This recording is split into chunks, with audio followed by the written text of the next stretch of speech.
Tagsa mga taxpayer sa mga tanggapan ng Bureau of Internal Revenue ngayong huling araw ng pagpafile ng income tax return. Hanggang alas 5 na lang po mamayang hapon ang filing ng ITR at wala na itong extension. May ulat on the spot si Bernadette Reyes. Bernadette? Rafi, habang lumilipas yung mga oras ay lalong kumakapal ang mga tao nagpa-file ng income tax return dito sa BIR sa may Quezon Avenue. Pero paalala lang doon sa mga magpa-file ng ITR ngayong araw hanggang alas 5 lang po ng hapon bukas sa mga tanggapan. Bago pa simula ang office hours kaninang umaga, pila na ang mga magpapile ng ITR.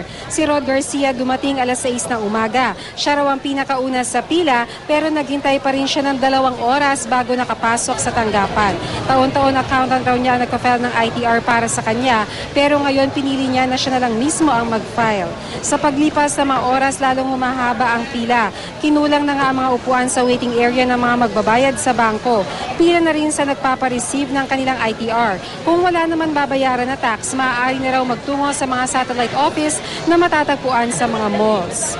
Si Emma Fabes naman nagkukumahog sa pag-file ng form. Pagkatapos kasi dito sa Quezon City ay tatakbo pa raw siya sa monumento para doon naman mag-asikaso. Ngayong araw, ang huling araw ng filing ng ITR.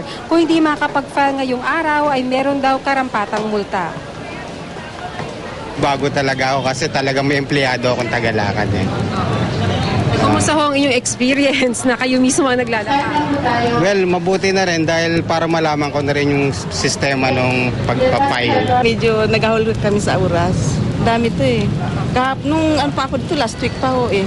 Kahapon nandito din ako. If you are late, there's an automatic surcharge of 25% and interest of 20% per annum. Kung hindi kayo nagbayad at nahuli kayo, o kaya yung report nyo hindi tama, may surcharge ho yan ng 50% at interest na 20% at depende, baka meron pa akong tax evasion case.